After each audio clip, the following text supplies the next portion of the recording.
जो आरक्षण विरोधी आवाज़ें सोशल मीडिया से उठी थी, अब आरक्षण विरोधी आंदोलन से जुड़े वो सारे लोग दिल्ली के जंतर मंतर पे पहुंचना शुरू हो चुके हैं और 21 अगस्त को उन्होंने शांतिपूर्ण प्रदर्शन का ऐलान भी किया था, लेकिन उस एरिया में धारा 144 लागू होने के कारण उन्हें जंतर मंतर में प्रदर्शन करने की अनुमति नहीं मिली।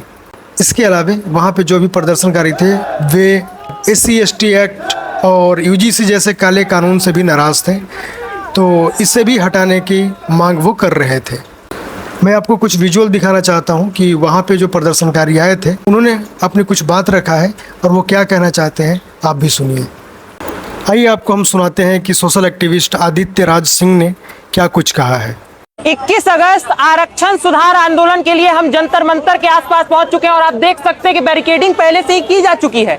पूरी तरीके से प्रशासन ये तय करके बैठा हुआ है। पहले भी जिस बात की घोषणा की गई कि परमिशन नहीं दी गई है, आने वाले वक्त में इस बात की भी घोषणा की गई है ठाकुर शिवम सिंह द्वारा कि परमिशन हो सकता है कि आज भी मिल जाए, लेकिन इन बातों के ऊपर बहुत ज्यादा स्पष्टीकरण है नहीं। बहुत ऑफिशियल बयान भी इसके ऊपर कोई अब तक जारी नहीं किए गए, लेकिन भीड़ बड़ी संख्या में जुटना शुरू हो चुकी है।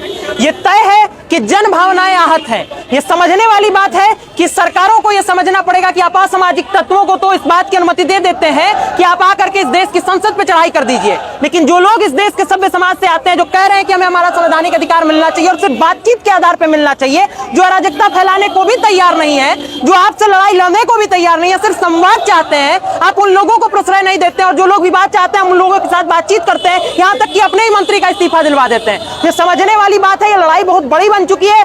सरकार जिस प्रकार की अपेक्षा कर रही थी कि इस बात में बहुत ज्यादा दम नहीं है, हो सकता है भीड़ नहीं जुटेगी, तो ये बहुत बड़ी गलतफहमी है।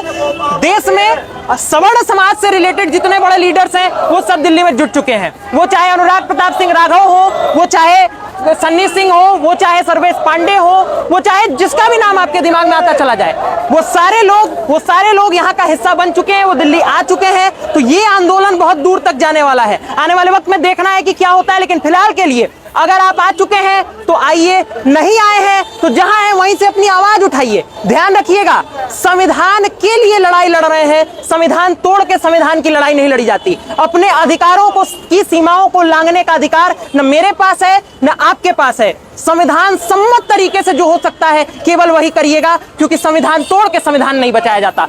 वंदे मातरम, सत्यमेव जयते।